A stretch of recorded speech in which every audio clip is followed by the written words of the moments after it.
Damos gracias al Señor y damos gracias por todas las cosas buenas y hermosas que Dios permite que nuestra vida tenga. Hoy quiero compartir con ustedes la palabra de Dios. Quiero que la iglesia pueda tener hoy una enseñanza, una predicación, donde Dios pueda hablarnos. El interés de Dios siempre es hablarnos, es entender su palabra, es poder vivir acorde a como Él desea que vivamos. El ser humano, por vivir en la carne, siempre trata de hacer lo malo. Y esa es la razón que necesitamos la palabra de Dios. Vamos a orar ahora, hermano. Señor y Padre, te pedimos en el nombre de Jesucristo, Señor, que la palabra que vamos a predicar sea una palabra tuya, santa, y que llegue al corazón de cada persona. Bendícenos, Padre, bendice a aquellas personas que nos están escuchando, Dios mío, y permite que esta palabra sea tuya, que sea rema, que llegue a los corazones de todos. Yo te lo pido en el nombre de Jesús. Amén. Les voy a pedir, hermanos, que vayan a su Biblia, al libro de Levítico, el capítulo 19, versículo 1 al 3a. Vamos a estar leyendo Levítico, capítulo 1, hasta el versículo 3a, la primera parte del versículo 3. Y dice la palabra de Dios: habló Jehová a Moisés diciendo: habla a toda la congregación de los hijos de Israel y dile: santos seréis, porque yo soy santo, Jehová vuestro Dios. Cada uno temerá a su madre y a su padre. Dios le está diciendo al pueblo de Israel que hay una necesidad de que ellos sean santos. Miren, yo crecí en una casa o en un hogar pobre, soy cubano. Nací en medio de un país donde el gobierno es comunista y dice que está bloqueado por el gobierno norteamericano. Es decir, los alimentos, los productos que llegan a Cuba no son los que llegan a otras partes del mundo. Y hay una limitación. Nací en el año 1966, después de la crisis de octubre. La crisis de octubre fue un evento que sucedió entre la antigua Unión Soviética y Estados Unidos. Había una guerra fría y se llamaba Guerra Fría porque Estados Unidos nunca se quería enfrentar a Rusia y Rusia nunca se quería enfrentar a Estados Unidos. Es decir, estas dos grandes potencias se enfrentaban ante un tercer país. Y este tercer país fue escogido como Cuba. Y entonces el gobierno soviético introduce armas atómicas en Cuba y Estados Unidos lo detecta y ahí viene una crisis. Fue una crisis mundial donde el mundo estuvo a punto de una guerra nuclear, algo que hubiera exterminado la especie humana. Y después de ese conflicto, que fue en la década del 60, yo nací. Es decir, yo nací en pleno país en crisis, donde no había comida, donde había muchas necesidades, donde el salario no alcanzaba y las personas comían, o lo que comían era racionado por una tarjeta que le llamamos libreta, donde a usted le iban apuntando qué es lo que usted comía. Para más desafortunado para mi vida y mi hermana, mi madre era una mujer divorciada, se había separado de mi papá, y yo cuando niño pues vivía en un hogar disfuncional donde mi mamá y mi papá no estaban juntos. Papá no era la cabeza de la casa, era mi madre. Y mi padre no le daba tanto dinero, solamente le daba el dinero que el gobierno de aquel momento obligaba a mi padre que le diera. Entonces era una miseria. Mi padre solamente le daba lo que la ley lo obligaba, porque si no daba lo que la ley lo obligaba, él iba a ir preso. Entonces daba un poquitico de dinero por mí y por mi hermana. $30 quincenales, que eran 60 pesos cubanos al mes. Eso era una miseria. Entonces mi madre, para poder ayudarnos a mí y a mi hermana, para poder vivir y sobrevivir en esa escasez, ella lavaba ropa para la calle. Imagínense ustedes estar lavando ropa, pero lavando ropa como en el siglo XIX. No había lavadora, era a mano. Mi madre, grandes cantidades de ropa de personas que le traían. Ella lavaba y lavaba y lavaba para por eso cobrar un pequeño dinero, porque en ese entonces todo el mundo era pobre y se pagaba poco dinero. Entonces mi mamá, lavando para la calle, lograba darnos de comer, comprar esta comida racionada, y en muchas ocasiones yo veía cómo mi madre no comía carne. Y yo le preguntaba, ¿por qué no comes carne? ¿No te gusta la carne? Yo era un niño de 4 o 5 años y ella me decía, a mí no me gusta la carne. Y bueno, yo y mi hermana nos comíamos la carne. Cuando había pollo, por ejemplo, mi hermana le gustaba el muslo y a mí me gustaba la pechuga. Yo siempre he sido un hombre comelón, y entonces mi madre le dejaba el muslo a mi hermanita y yo me comía la pechuga. Y a mi madre la veía yo comiendo los huesos, la parte de atrás de la columna del pollo. Y también le preguntaba, mamá, ¿y a ti no te gusta el pollo? No, mijo, esta parte me encanta, esta es la parte que me gusta. Ella, la pobre, tratando de que uno no sintiera lo que ella estaba pasando. Estaba pasando evidentemente sufrimiento, escasez, y ella se quitaba todo lo que tenía para que yo y mi hermana pudiéramos subsistir y vivir de manera cómoda, sin darnos cuenta que había una gran escasez. Después ella comenzó a trabajar limpiando piso en una cafetería, y entonces cuando limpiaba piso, ella ya era una mujer casi de 50 años, porque a mí me tuvo de 38 y a mi hermana de 39, ya ella tenía casi 50 años, y se iba a limpiar y llegaba de limpiar. Yo recuerdo que llegaba de la escuela y ella se tiraba en la cama 30, 40 minutos a descansar porque los pies le dolían mucho, para poderse levantar y empezarnos a hacer la comida, nosotros, los alimentos, ayudarnos con el baño. Y fue una mujer muy sacrificial, se sacrificó mucho porque nosotros como hijos pudiéramos levantar cabeza. Una vez que yo recuerdo, yo tenía una obsesión muy grande por mi madre, y una vez que yo tuve 16 años comencé a trabajar, dejé la escuela, estaba estudiando para ser maestro, y yo dejé todo esto y me puse a trabajar, y lo primero que hice fue comprar un refrigerador para mi casa porque no había.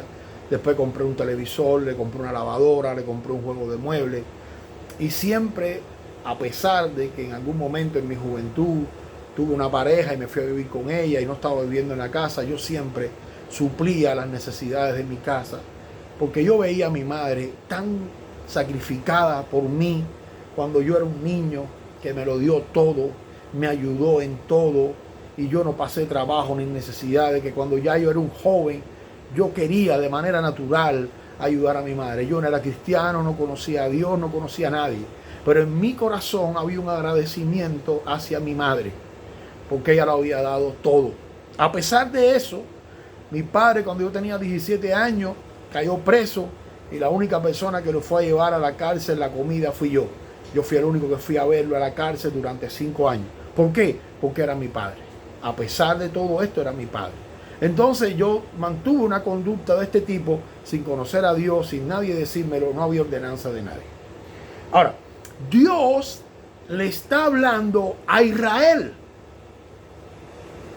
Dios le dice a Moisés, estamos hablando del desierto, el momento que Israel sale de Egipto y está en el desierto, estuvo 40 años en el desierto. Y Dios le está hablando a Israel. Y Dios le dice a Moisés, necesito que llames a la congregación de Israel, que todos se congreguen, les quiero hablar. Y Dios le dice a toda la congregación de los hijos de Israel, santo seréis, porque yo soy santo. Dios no le está diciendo al pueblo de Israel, ser santo es una opción. Ustedes tienen la opción de ser santo o no ser santo. Dios le está diciendo al pueblo de Israel, ustedes, escuchen, santos seréis. Esto no es una opción. Esto es una obligación. Ustedes van a ser santos. Ahora, ¿por qué? Porque yo soy santo. Dios se le presenta al pueblo de Israel como un Dios santo. Y le dice al pueblo de Israel, como yo soy santo, ustedes tienen que ser santos. ¿Qué quiere decir la palabra santo? Apartados. Y Dios le dice, allá en Levítico 20:26, le da la razón. Y le dice en este texto, Dios le dice a su pueblo, séme santo porque yo lo he apartado a ustedes de los pueblos para que sean míos. Dios había apartado al pueblo de Israel de todas las naciones del mundo para que sea su pueblo. Dios lo había apartado de la inmundicia del mundo, del pecado, para que ellos fueran un pueblo santo, un pueblo de Dios. Y Dios le dice, yo soy santo. Y como yo soy santo, a ustedes los he escogido, los he formado desde el seno de Abraham para que sea una nación santa. Esta nación había pasado 400 años por Egipto, habían sido esclavos en Egipto. Y la esclavitud de Egipto había dejado huellas en su alma, en su espíritu, en su persona. ¿Por qué? Porque en la esclavitud de Egipto ellos fueron humillados. Ellos fueron esclavos, no tenían paga. Su dignidad era pisada.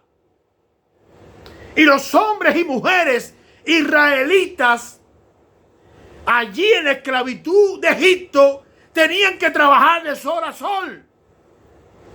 Sus trabajos eran trabajos inhumanos.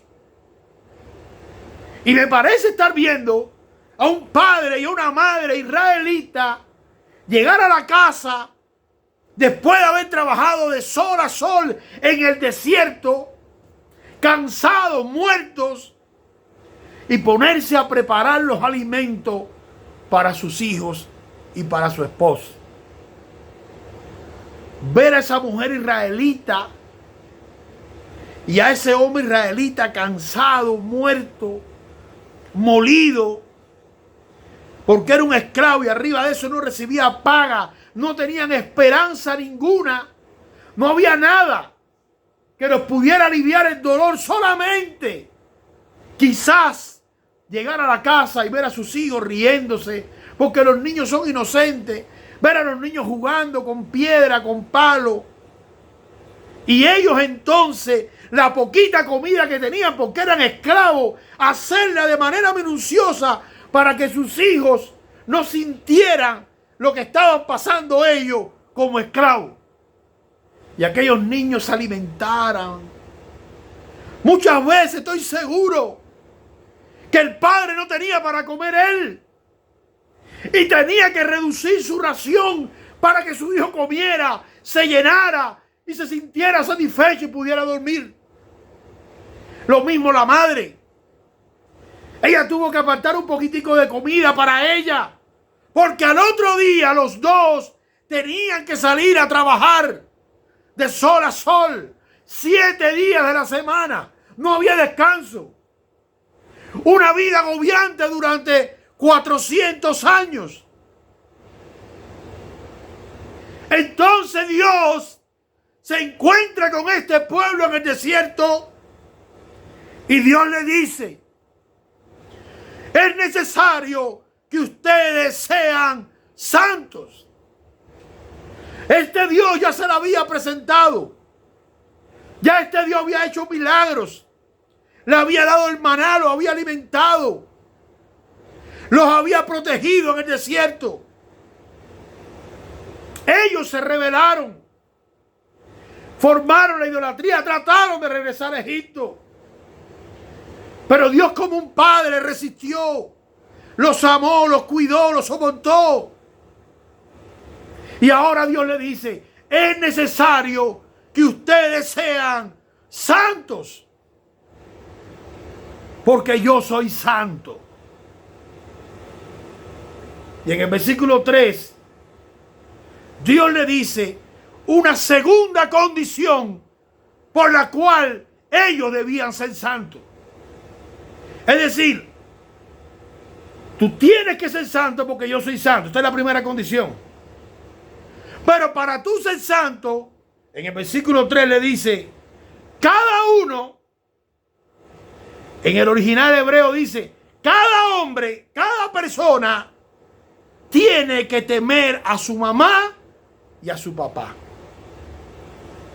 Porque Dios conocía el sufrimiento que el papá y la mamá tuvo que pasar en Egipto para que ellos fueran hombres y mujeres. Todo lo que ellos eran hoy, todo lo que tenían hoy, había sido gracias al sacrificio de su mamá y su papá. Dios estaba con ellos. Dios le dio fuerza. Pero el instrumento que Dios usó para que ellos pudieran ser fortalecidos fue su papá y su mamá.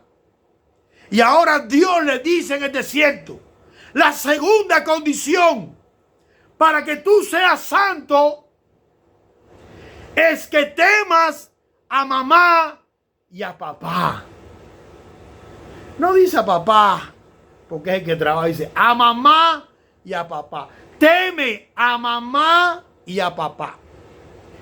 Esto es lo que Dios le está diciendo a Israel, a su nación. Pero Dios también le repite esto a la iglesia. Si tú vas allá conmigo a 1 de Pedro 2:9, Dios ratifica la santidad necesaria de su pueblo. Porque Dios tiene comunión con los santos. Dios tiene comunión con los que tienen temor de Él. La comunión de Jehová es con los que le temen. Y allá entonces en el Nuevo Testamento a la iglesia, ya no el pueblo de Israel, a la iglesia, Dios le va a ratificar lo que le dijo a Israel. Y Dios le dice en 1 de Pedro 2:9, mas vosotros sois linaje escogido, real sacerdocio, nación santa. Aquí le está repitiendo. Ustedes, iglesia, son una nación santa. Lo mismo que le dijo allá a Israel. A Israel le dijo, ustedes tienen que ser santos porque yo soy santo.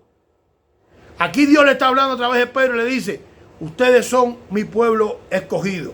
Le dice, vosotros sois linaje escogido, real sacerdocio, nación santa, pueblo adquirido por Dios para que anuncien las virtudes de aquel que os llamó de las tinieblas a su luz admirable.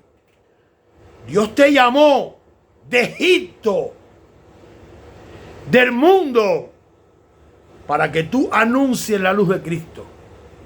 Pero para tú anunciar la luz de Cristo, tienes que ser santo. Y en el otro versículo, el versículo 10, Dios le dice, vosotros que en otros tiempos no eras pueblo, pero que ahora sois pueblo de Dios, que en otros tiempos no habías alcanzado misericordia, pero que ahora alcanzaste la misericordia. La palabra misericordia quiere decir perdón a quien no lo merece. Ni usted ni yo merecíamos el perdón. Dios en su misericordia, en su amor, por gracia, permitió que su Hijo amado muriera en la cruz del Calvario, derramara su sangre por ti y por mí y perdonara nuestros pecados.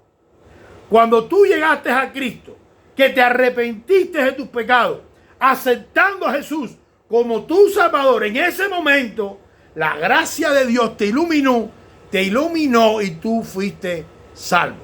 Entonces Dios le está hablando a este pueblo, a la iglesia. Está ratificando lo que dijo allá en Levítico 19:1. Allá en Levítico 19:1, Dios le dijo a Israel, Ustedes tienen que ser santos porque yo soy santo. Ahora aquí le dice a la iglesia, ustedes fueron escogidos como nación santa. ¿Para qué? Para anunciar.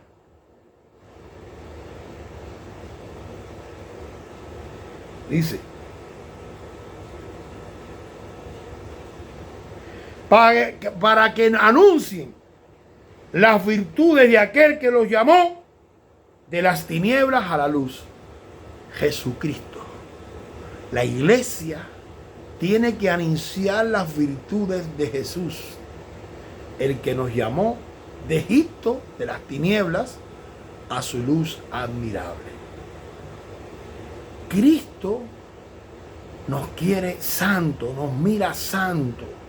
Cuando aceptamos a Jesús, en ese momento nosotros nos convertimos en una nación santa, porque santo es apartado. En ese momento Dios, a través de Jesús, te apartó para Él como su nación. Ahora,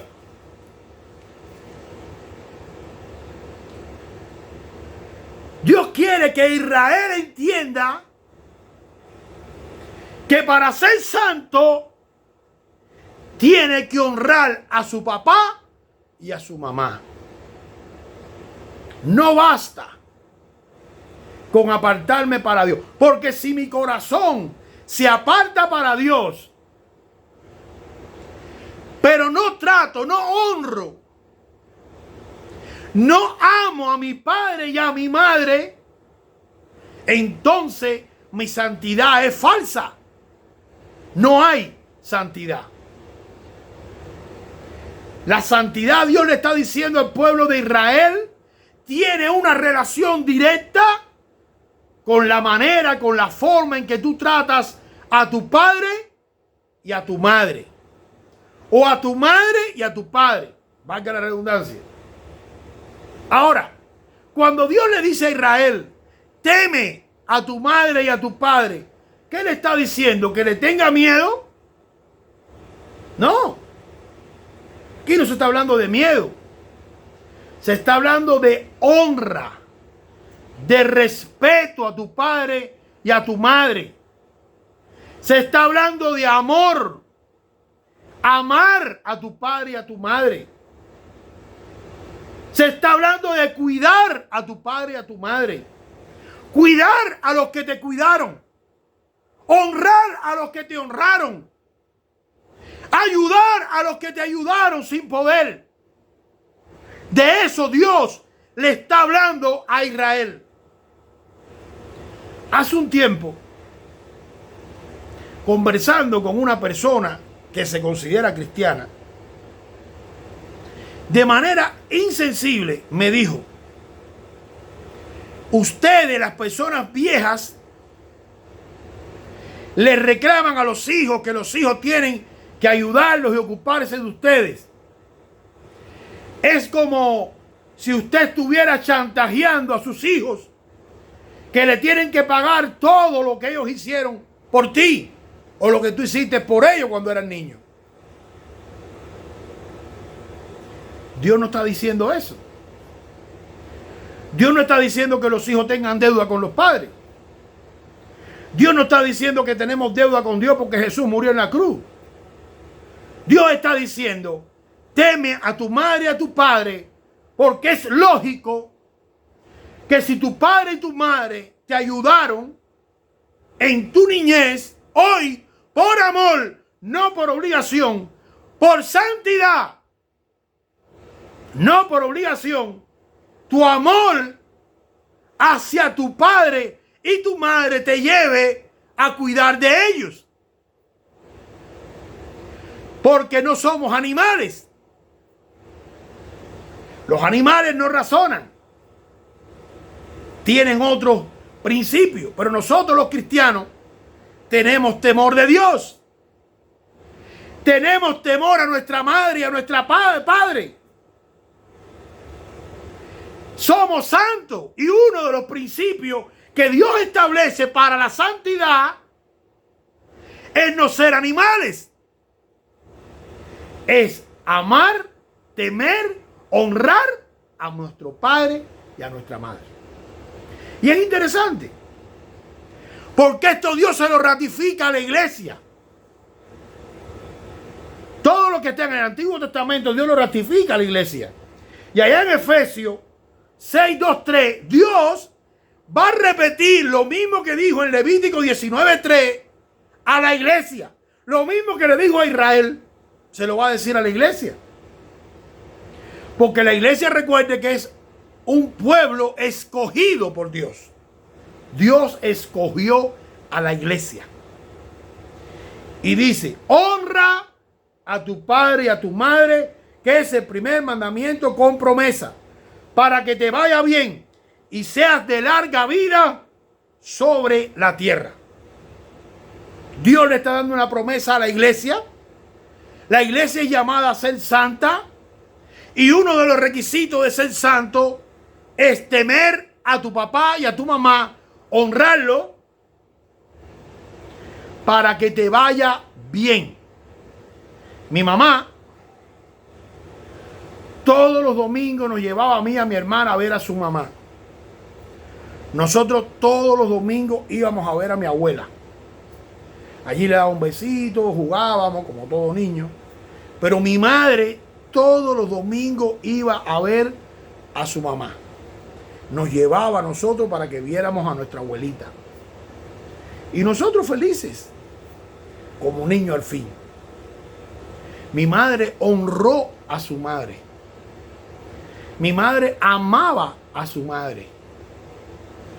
Y mi madre, Dios, la bendijo, conoció al Señor Jesús y murió de larga vida a los 94 años. Y hoy está en el paraíso que Jesús le prometió al ladrón de la cruz. Allí está mi madre hoy, gozando, porque ella fue una mujer santa, porque ella honró a su padre y a su madre. Ahora, conclusión, iglesia. Iglesia, Dios desde los tiempos antiguos llamó a que su pueblo fuera santo. Y que el proceso de desarrollo, en ese proceso de desarrollo de santificación, ames a tu madre, a tu padre, lo honres y lo cuides. Hoy Dios le dice a la iglesia, teme a tus padres y a tus madres, hónralos, cuídalos, porque esto agrada a Dios y te hace santo. Todo te va a ir bien y vivirás largos años en la tierra. Vamos a orar. Señor y Dios, hemos predicado tu palabra, Señor. Te pedimos que nos bendiga, que nos llene con tu gracia y con tu amor. Llénanos con tu Espíritu Santo. Ayúdanos a entender cada día tu palabra. Pon esta palabra en los corazones de que tú deseas, Señor. Y quien tú sabes que va a ser rey y lo va a ayudar. Todo esto te lo pido en el nombre de Jesús. Amén.